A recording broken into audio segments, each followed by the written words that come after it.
from a GTA member webinar with William Stickevers. It would indicate that the level of intensity is going to really play out most poignantly between mid-May and early July, leading into July 4th.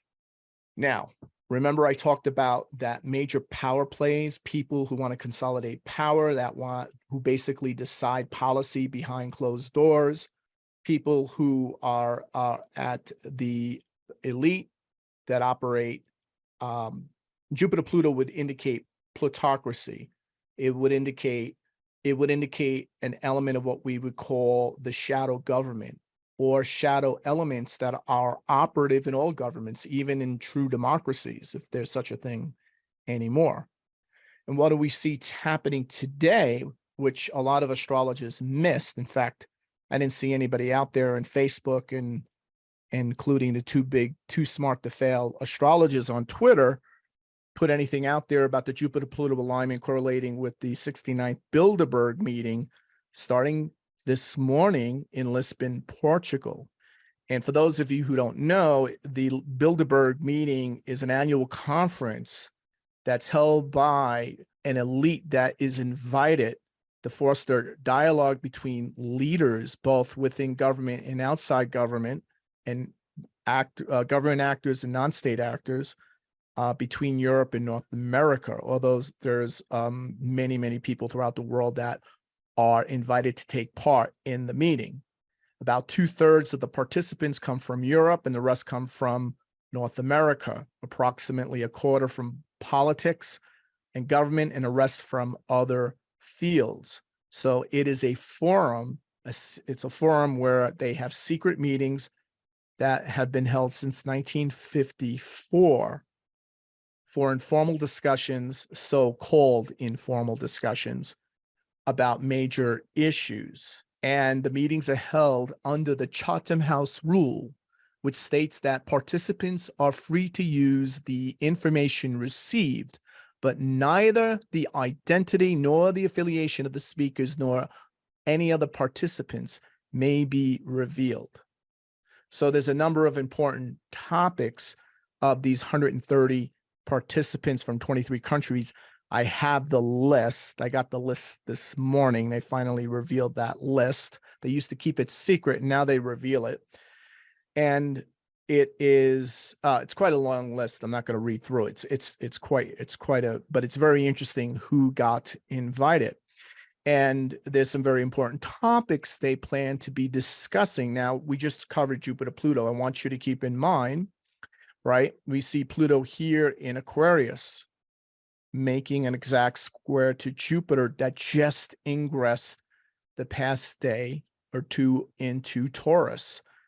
So you could see that alignment is the tightest alignment that's happening. Also, we see a moon-sun conjunction right on Uranus. If you took the moon-sun midpoint right on Uranus in Taurus, that's also very telling. So we see very interesting themes that are connected with finance, that's connected with technology, AI, right?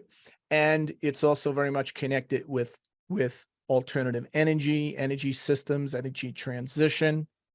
And with Uranus in Taurus, it would indicate the banking system.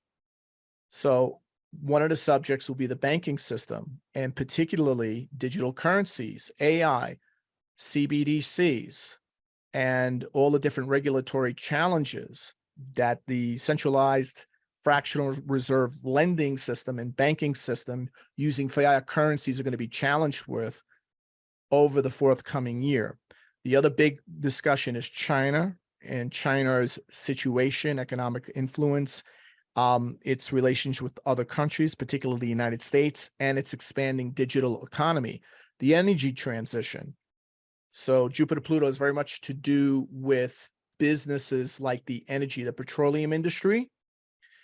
So the energy transition going into full throttle, where we see top-down policy by these policy makers that get their marching orders in their meeting, and then they go back to their respective countries and then push down, right, without any, they push and then create these policies that are pushed down and put into practice by industry and by government. So the energy transition part is a key factor. Because when we look at the chart, I could really focus and say, okay, it's definitely going to be about energy. We're going to have some discussion about China, because China's going to play a big role in this, right? And the banking system. And then, of course, transnational threats. It's interesting that they called it transnational threats. So transnational threats. So they're talking about the shift from fossil fuels to renewable energy sources, strategies to combat so-called global warming or climate change, and energy-related technological advancements that are on the table that they're ready to push out. Also, they have Europe listed here, right? The EU's fiscal policy. And of course, India, with India's rapid economic growth, its role in the global economy, etc. And we see here NATO, Russia, Ukraine, the future of US leadership. Very interesting. It's almost as if they're going to select by committee who the next president is going to be, regardless. And I can tell you right now, there are several Democratic candidates that are running, not RFK Jr., but other Democratic candidates that were invited to be at that meeting. Interestingly enough, with the exception of Donald Trump, every president of the United States since Bilderberg has been meeting, who was not president, but decided to run for president or ran for president soon after a Bilderberg meeting, attended a Bilderberg meeting. So I want you to think very hard about that. So RFK Jr. and Donald Trump are not there, but everybody else, right, is there. Now, it's interesting. You see other people there who are planning to run or have intimated that they will run for the Democratic nomination or the Republican nomination. So it looks like we're going to see a massive split in those parties, meaning this is going to be Trump's race to win and RFK Jr.'s race to win. Now, of course, we have Biden, but as you know, I believe they are moving and looking beyond Biden and looking for a suitable replacement to continue to enforce this top-down global governance narrative. And of course, the thing that's getting in the way with that is the Ukraine-Russia war, right? So that's going to be a big topic. So maybe I'll put that list up there into the group, and you'll be able to go through that. It's quite interesting. Okay, so what is this about? When I look at this chart, what's the first thing that yells out to me? You know, and I'm not going to go into the weeds of it. Simply comes down to this: the New World Order, totalitarian technocracy. So when I see this Jupiter-Pluto dominating, Pluto in Aquarius, this Sun, Moon, Uranus triple conjunction, especially with the Moon and the Sun right directly on Uranus's midpoint, the midpoint of Uranus. So Uranus is conjuncting the Moon, Sun midpoint, right? The themes that I get are totalitarian, a political system where the state holds total authority over society and seeks to control all aspects of public and private life. Technocracy, a system of governance where decision makers are chosen based on their technological knowledge or technological prowess. So if you don't have technological prowess, you're not going to matter much in this world they are creating. Plutocracy, a society that is ruled or controlled by people of great wealth or income. And oligarchy, a small group of people having control over a country, organization, or institution, or a supranational state, such as like the European Union, for instance. So the themes of totalitarian, technocracy, plutocracy, oligarchy articulate itself very well when you look at this horoscope of the Bilderberg meeting. Now, it doesn't mean these things will be implemented, but it's what it implies is that when they're having this meeting to implement this type of scenario of the future where a small group of wealthy, technologically knowledgeable individuals exercise total control over worldwide governmental and financial systems, which would essentially represent a dramatic shift from the current geopolitical structure, which is based on the concept of nation states.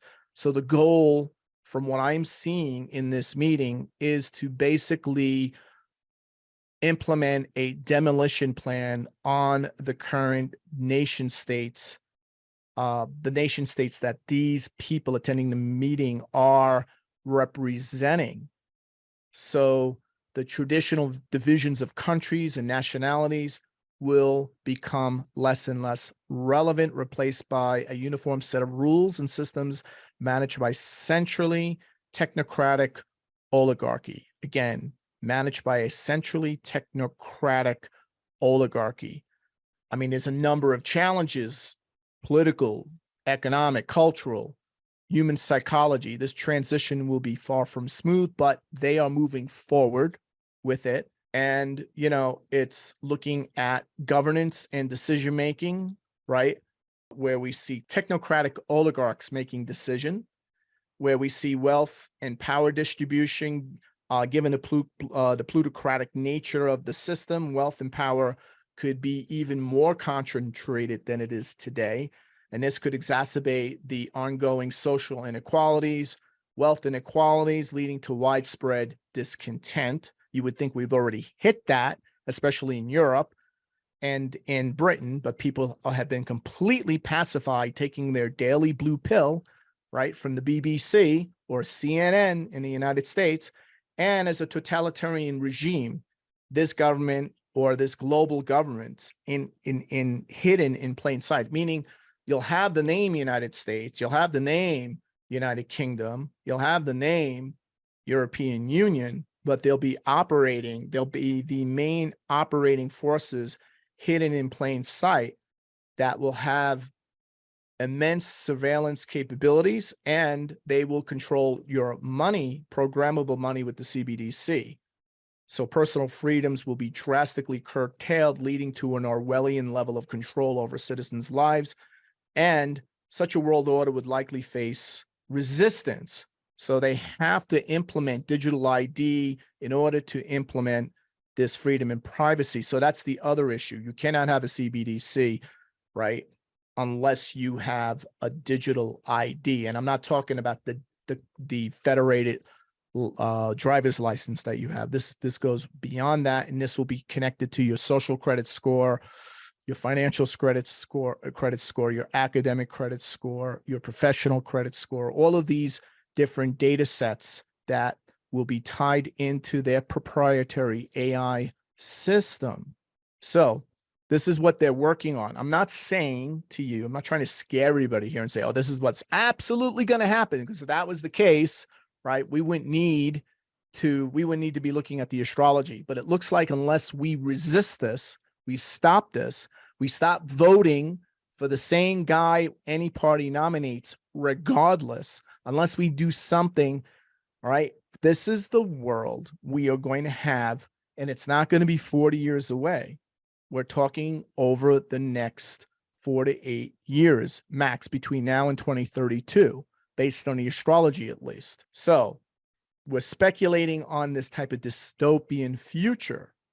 And this is important. It's important we discuss this. There is a resistance to this. Remember, whatever they do has to be, they have to come up with their own, you know, like something like AI, an AI that operates outside of their centrally developed AI, or Bitcoin that operates outside of a CBDC. In fact, Bitcoin is much more powerful than their CBDC, but they have to make sure you continue not to buy Bitcoin, right? Because Bitcoin is the resistance. Bitcoin is designed to make sure this doesn't happen. And the AI that's being developed outside of their control is probably going to be the only defense on top of Bitcoin and the decentralized financial system and other technologies we will discuss to prevent this scenario from happening. But rest assured, the Mitch McConnell Republicans and the, you know, Joe Biden, Kamala Harris Democrats, people who will vote for them regardless, are the ones that are going to promulgate the policies that are being decided this week. at least going into 2024. To watch the full presentation and more like this on geopolitics, the economy, and world events from an archetypal and mundane astrological perspective, join the Global Transformation Astrology membership. Go to gta.williamstickevers.com, become a GTA member today.